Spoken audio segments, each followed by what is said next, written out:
Bem-vindos a mais um episódio do Undicast. Hoje nós estamos aqui com Adriano.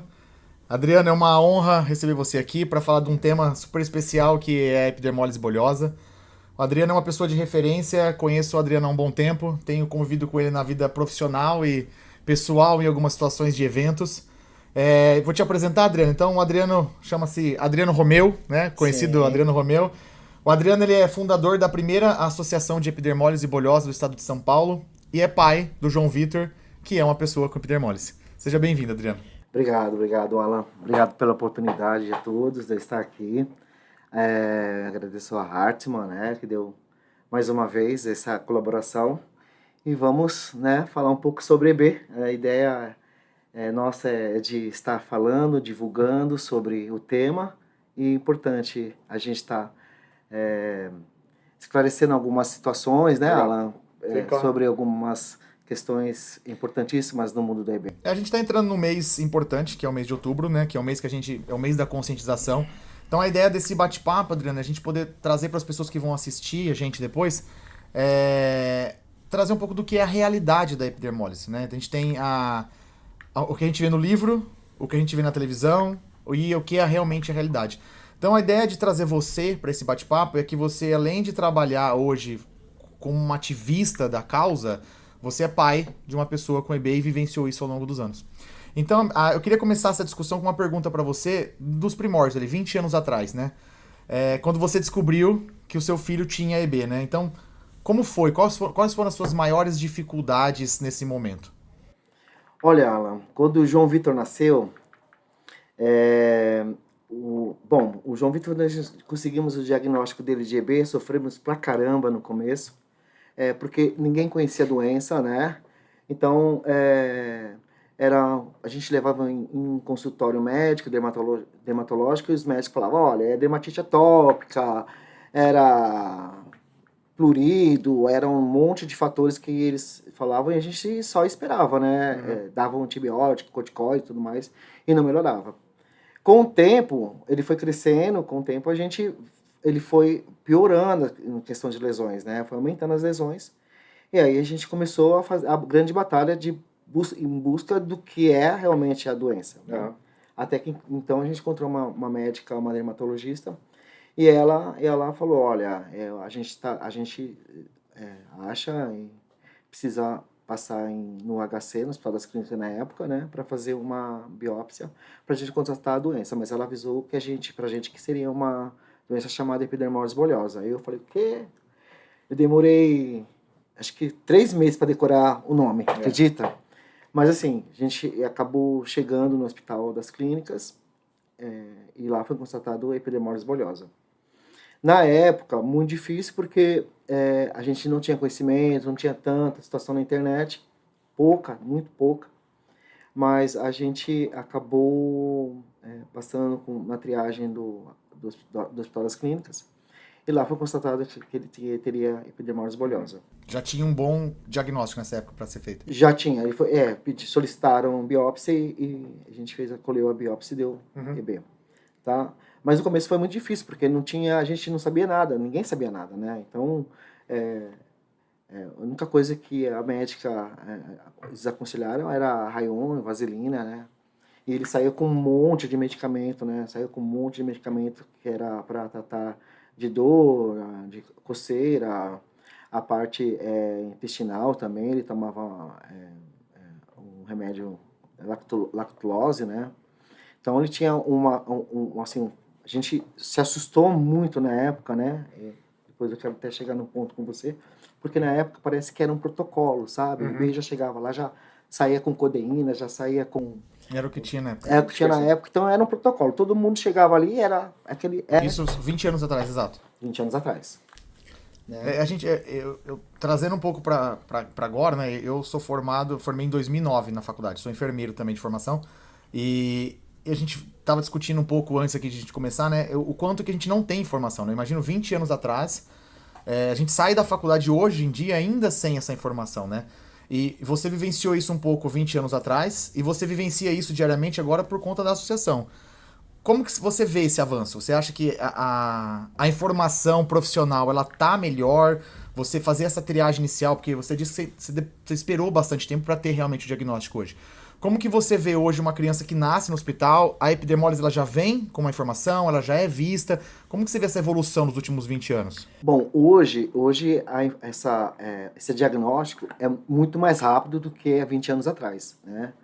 Hoje nós temos casos aí que a médica já faz o diagnóstico no momento que nasce, então passa por uma situação, uma juntada médica, e eles conseguem diagnosticar a epidermólise bulhosa, e nós somos acionados como associação. Isso hoje evoluiu. Essa evolução de informação e de busca, isso evoluiu bastante do que 20 anos atrás. Mas a evolução no tratamento, nos protocolos e nos consensos de tratamento, ainda não. Entende? Então, tem muito médico, crianças, bebês, recém-nascidos, que a gente é atendido, às vezes não tem o médico não tem instrução, uma orientação, né? Ele busca pela internet, mas não tem uma visão geral, panorâmica ali, que ele possa dar um atendimento melhor àquela criança. E outra coisa também, né?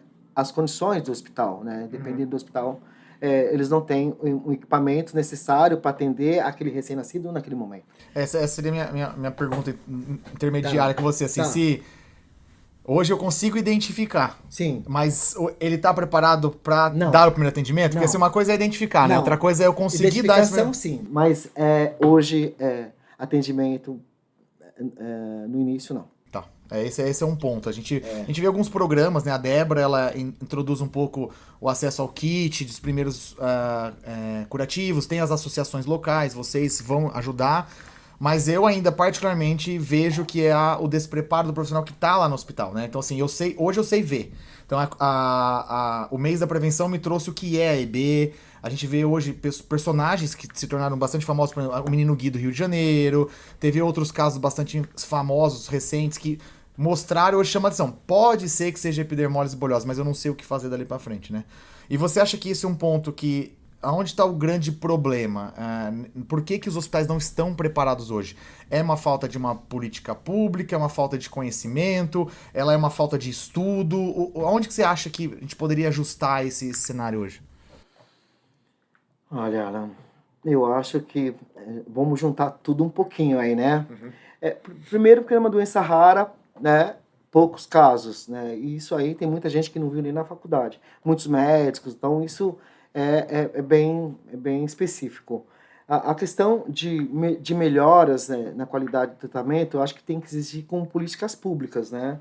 As políticas públicas, mais manifestações da parte de entidades, né, médicas, fazendo um trabalho conjugado com outros hospitais, né? Acho que a gente precisa instruir mais os hospitais a fazerem esse tipo de treinamento com a equipe de enfermagem, médicos. A gente tem que preparar, né? E às vezes a gente prepara, às vezes, sabe, tenta preparar, mas é difícil.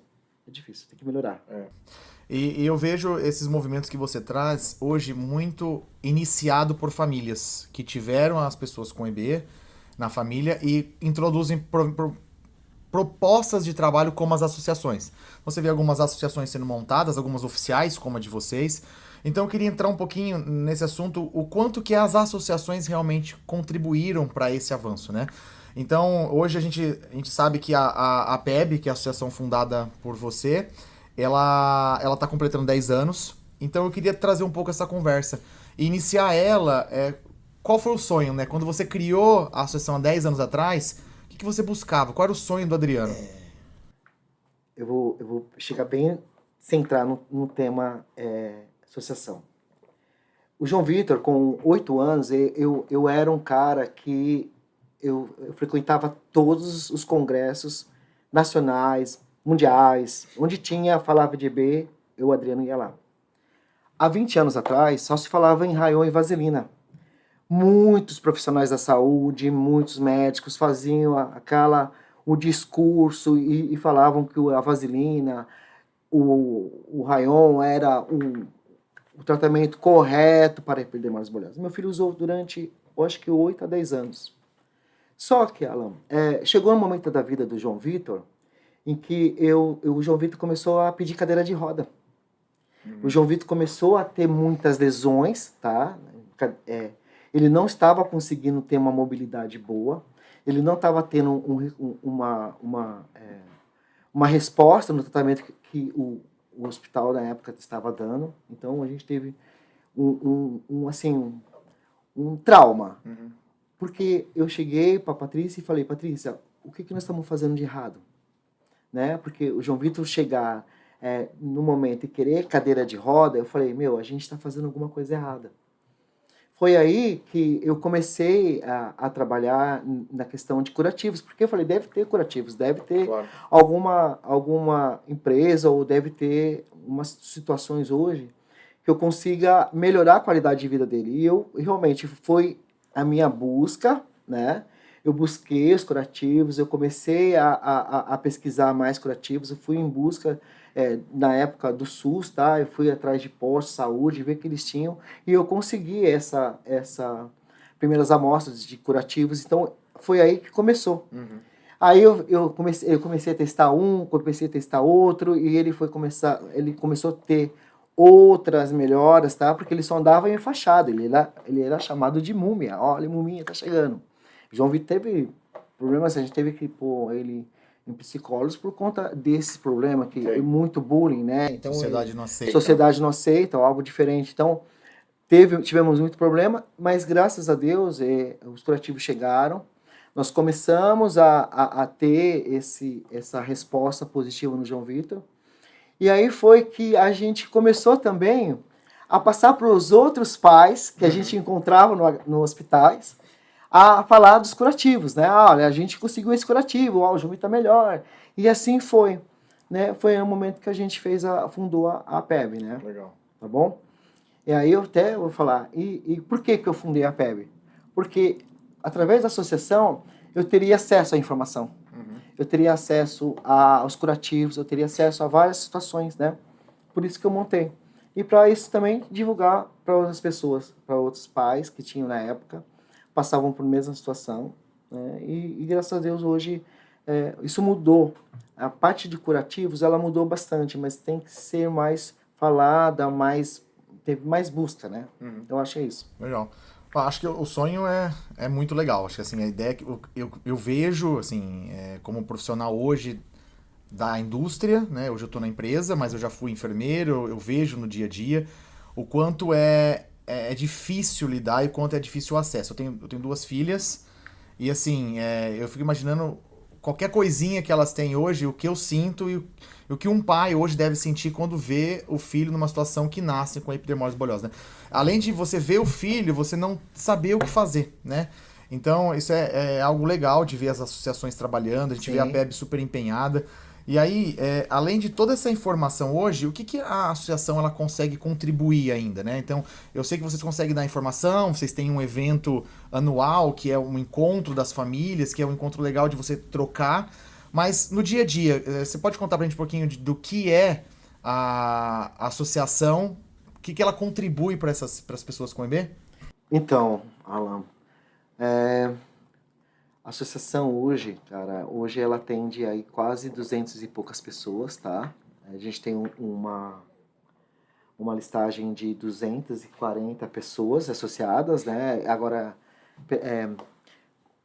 pacientes mesmo que passam pela associação e usam dos benefícios da associação, 100 e poucas, 140 pessoas.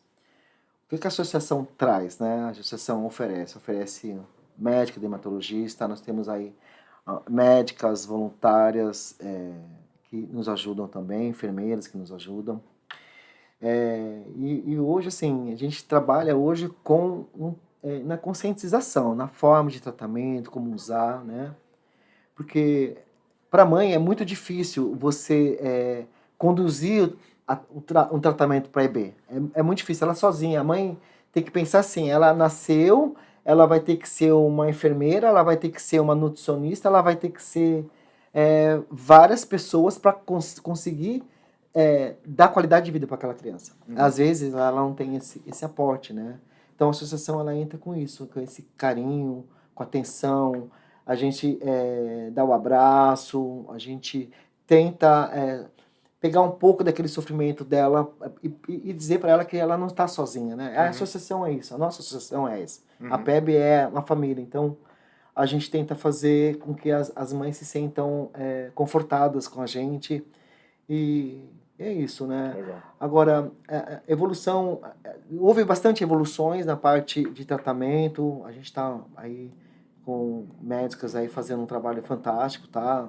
Estão trabalhos maravilhosos, que está evoluindo bastante, evoluiu muito. As associações hoje, graças a Deus, cresceram, né? Estão evoluindo cada vez mais. A divulgação também está crescendo também de uma forma bem rápida, hoje, graças à internet. E aí a gente vai tentando conduzir essas questões todas de uma forma bem mais tranquila, né? Eu acho que é isso aí. Legal. E a gente tem o mês, né? Hoje nós estamos aqui no mês de outubro, o mês da conscientização. A gente sabe que é um mês que divulga-se bastante, a gente tem a campanha Vida do Avesso, as associações costumam fazer bastante eventos para conscientizar. A gente vê essa conscientização bastante forte. Isso está muito bem engajado hoje dentro do Brasil, né? A gente vê muitas pessoas trabalhando em prol desse engajamento, mas a gente vê que ainda falta algumas coisas, né? Então a gente, como indústria, a gente tem um olhar, mas eu queria que tivesse o seu olhar como pai e fundador de uma associação para a sociedade. Então hoje, se você puder trazer para a gente um pouco do que falta hoje em relação a estudos e um pouco da sua visão é o que ainda falta para essas pessoas com EB no Brasil. Onde está o grande problema e o que você... se você tivesse uma varinha mágica hoje, o que você sairia consertando disso, entendeu? Cara, então a varinha mágica ela teria que ser bem grande. Ela teria que ser enorme, né? Porque ela teria que fazer muitos concertos, né? Eu penso assim, hoje a EB ela precisa ser realmente a semana da conscientização. Para nós é um momento bem importante no qual a gente consegue se dedicar aquela semana para a conscientização, passar essas informações para hospitais, alunos, pessoas que estão no convívio com a gente, até mesmo fora. Então eu acho que isso é bem importante para que acabe o tabu, o preconceito, né? Porque tem muitas pessoas que não conhecem, às vezes vê um EB, fica com medo de achar se aquilo é contagioso ou não. Então a conscientização ela vem para isso, para ajudar nessa forma, mas eu acredito que ainda tenha muita coisa para a gente mudar aí, né? Políticas públicas tem que melhorar, o conceito médicos tem que melhorar. Eu queria colocar só mais uma pulguinha na sua orelha, assim, eu sei que você é uma pessoa que estuda muito a parte genética, é bem envolvido com essa parte, e a pergunta, acho que todo mundo que está assistindo hoje aqui, a gente, as pessoas que estão atrás das câmeras aqui, quer saber, existe um caminho em busca da cura, em busca da melhoria, em busca da mudança genética? Em que pé que tá isso, Adriano? Eu sei que é um assunto que a gente falaria aqui por dias, mas se você pudesse resumir aqui em 5 minutos pra gente, trazer um pouco da luz, o que você tem de conhecimentos hoje? Olha, eu penso assim, antes de tudo, eu sou um pai de EB, e antes de tudo eu sou um representante, junto com a Patrícia, minha esposa. A gente representa também os pacientes de hiperdermólise bulhosa. O que eu vejo hoje, existe pesquisa, sim, avançando, tem muita coisa legal, tem muita coisa para chegar, mas tem muita coisa ainda que a gente vê que é comércio. Né? Olha, vamos criar essa situação e isso aqui vai dar uma situação, vai melhorar um pouquinho, mas não vai curar. Eu sou contra isso. Eu acho que existe várias situações dentro desse perfil que eu estou falando que não é favorável para o paciente, né? Porque eu falo para você assim, você vai usar qualquer pesquisa que está sendo realizada, você vai usar no paciente, mas assim, será que a pesquisa ela aprofundou melhor? Será que vai dar reação? Qual é o prazo? Se vai ter... Qual os testes que estão fazendo? Se é de curto, longo prazo? Não. Olha, esse aqui vai ser assim e B vai morrer, acabou, esse aqui vai salvar eles. Não é assim. A gente tem que pensar no bem-estar do paciente. Sempre. Não é o que a indústria quer oferecer.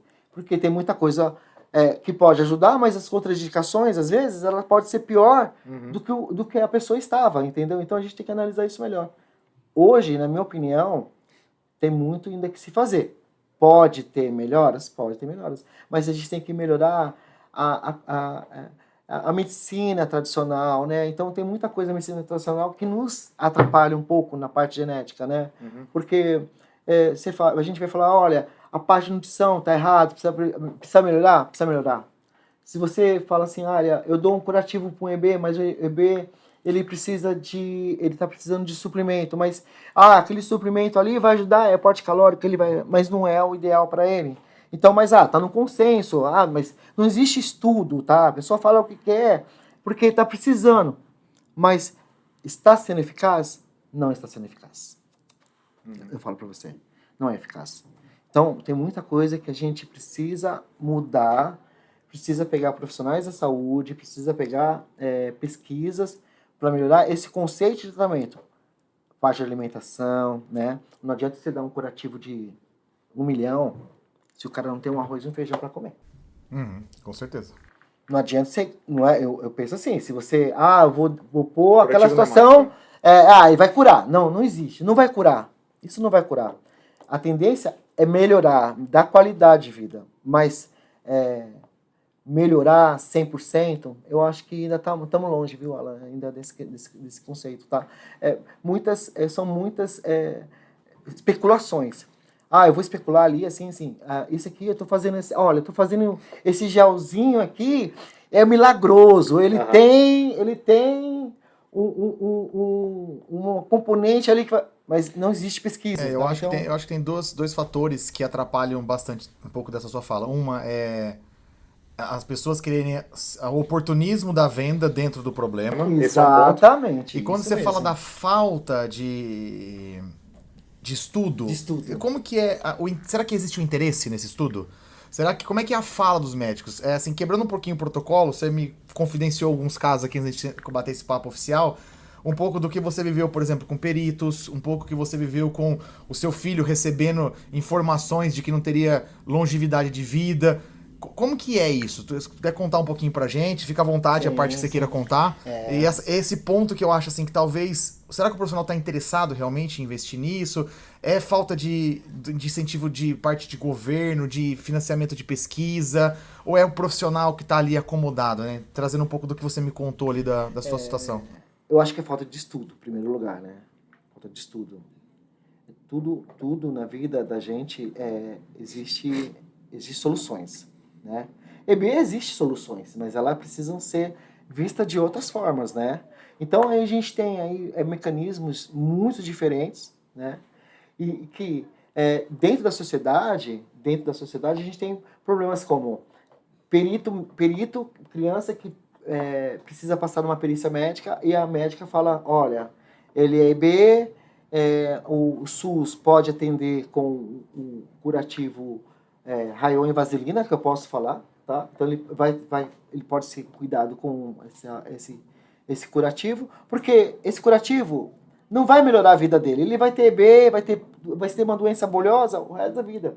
Não olham ele com outros olhos, entende? Então o paciente já sai de lá, de uma perícia, já revoltado, né? Porque, olha, não tem tratamento e aí acaba atrapalhando um processo. Assim, o médico não estuda, ele faz um laudo que ele não sabe nem que é epidermólise bolhosa. Se falar para ele, olha, qual é a deficiência ele vai ter que olhar algum lugar para falar o que é epidermólise bolhosa. Então ele nem sabe o que é, não sabe nem o contexto, a parte qual é a parte genética, a parte nutricional que aquela paciente está precisando. Ele não sabe de nada, então ele vai lá olhar no... E vem de um modelo curativo, né? Assim, o médico que está na frente, não vou falar 100%, porque a gente convive com médicos excelentes que trabalham com a gente na epidermólise, não estou generalizando nem nada, mas a gente vê um modelo de saúde do Brasil, principalmente um modelo muito curativo.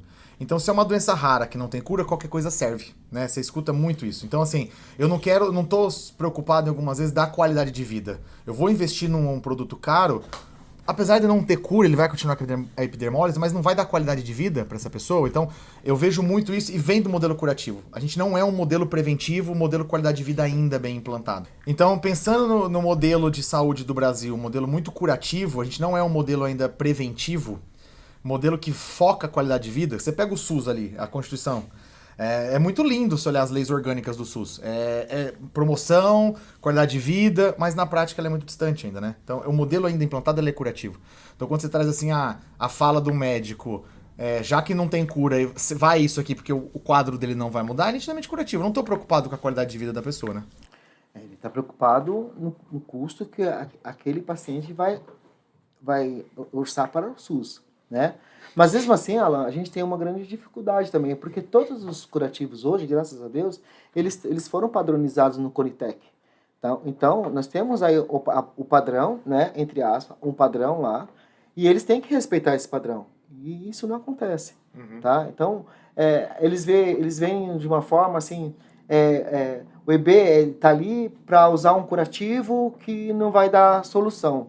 Mas ele mal sabe para que é o uso daquele curativo. Ele não sabe a composição daquele curativo, ele não sabe para onde vai usar aquele curativo. Então, ele não tem essa percepção de julgamento. Eu acho que isso é errado. Eu acho que tem que ter pessoas mais preparadas para fazer esse tipo de julgamento, de colocar dentro de um padrão de EB uma qualidade na qual ele merece, né? Claro. Eu vou citar um exemplo para você.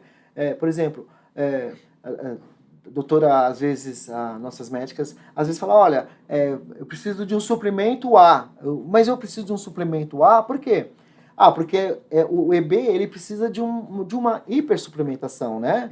E assim, geralmente, ele tem constipação, disbiose, quadros de infecções, né? Ferro baixo, hemoglobina. Você precisa de um suplemento ideal para quê? Para que, já que você tem esse problema intestinal, você precisa de um suplemento que passe aonde? Seja hidrolisado. Porque o hidrolisado ele já está com as partículas quebradas, então no estômago mesmo vai ser absorvido. Não vai passar pelo trato intestinal e o EB não vai perder aporte nutricional com isso. Agora, aí você faz lá, a doutora faz um relatório, tem que ser esse suplemento. Aí o cara me manda albumina. O cara me manda um suplemento com açúcar, sabe? Então, você fala assim, poxa, mas isso aqui eu estou te fornecendo o suplemento, mas não estou fornecendo ideal. Exatamente. Mas quem faz a comissão julgadora na hora da compra? Essa pessoa que está na hora da compra, ela está desinformada também. Né?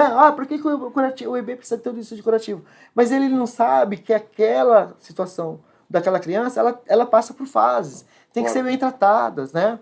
Nós temos medo de câncer de pele, temos aí vários problemas de câncer, né? Por que acontece? São células aí que, de tanta repetição de cicatrização, existem esses problemas. Então, tem muitos bebês hoje com 20, 25 anos já carregando já uma neoplasia, neoplasia, né? Então, poxa, isso podia ser mudado, né? Por quê? Porque usou o Rayon e a vaselina, tá? Desde o início. Então, aquela ferida, ela não fechava. Tem paciente que a gente chegou, né, pegar com 15 anos, a mesma lesão há 15 anos. Aquela lesão nunca fechou. Então, isso... Esse processo de trauma a longo prazo. Então, exatamente. Então, isso tem que ter muita coisa para ser mudada, né? Eu acho que, Adriano, você é um poço de conhecimento nessa área. Eu acho que caberia a gente fazer diversos episódios. Fica aqui o convite pra gente fazer uma série de episódios. Acho que essa aqui, talvez, na minha visão, vai ser abrir as pessoas que estão assistindo a cabeça pra realidade do que a gente tá. Onde em dia a gente já esteve. Então a gente evoluiu bastante. Eu vejo muita evolução. Mas eu acho que é plantar uma sementinha para que a gente consiga continuar evoluindo cada vez mais, né? Então eu queria te convidar, deixar aberto a você, estender o convite à Patrícia também, que em breve nós vamos fazer um episódio com ela, para que a gente crie uma série para conscientizar e agora a gente tentar travar alguns temas importantes. Falar sobre cuidado nutricional, acho que você trouxe bastante coisa legal sobre isso, falar um pouco sobre genética. Então, assim, com umas últimas palavras, se tivesse que... Estamos no mês da conscientização, o que você diria aí em poucas palavras para as pessoas que como última mensagem pra gente aí desse episódio. Última palavra. Cara, eu acho que humanismo, né? Eu acho que tudo tem que ser humanismo. A gente tem que ver com humanismo, né? Porque pra gente é difícil. Ontem mesmo a gente foi no hospital, presenciamos um bebezinho de 14, 15 dias com várias lesões no rosto, sabe? Sofrendo ali. Então, poxa, eu acho que qualquer lado, acho que tem que entrar humanismo, né? A gente tem que ser mais humanos, né? Com certeza. Quando a gente fala assim, poxa, um perito vê uma criança, mas, poxa, vamos estudar um pouco mais, né? Com Antes certeza. de falar, porque nós estamos falando de vidas, né? E vidas não têm valor, não tem preço, né? Quando é questão da qualidade. Eu acho que a última palavra é humanismo. Vamos ser mais humanos, vamos ser mais... Muito bom. Ser mais humanos, né? Acho que é uma boa palavra pra gente fechar o episódio. Acho que Legal. Procurar mais sermos seres humanos, né? Honrar o que a gente é na essência, né? Exatamente. Legal, Adriano. Muito obrigado. Eu que Agradeço a vinda. Acho que você agregou bastante pra gente, pra quem tá assistindo. Você é uma pessoa referência na história da evolução da EB. Eu acompanhei bastante tempo, eu vejo essa evolução. Então, além de agradecer o episódio, obrigado por tudo que você tem trabalhado em prol das pessoas com EB. E assim a gente encerra esse episódio com a nossa chamada humanização e o slogan que a gente sempre fala da Heartma apoiando. A Heartma apoia, cuida, protege. Amém.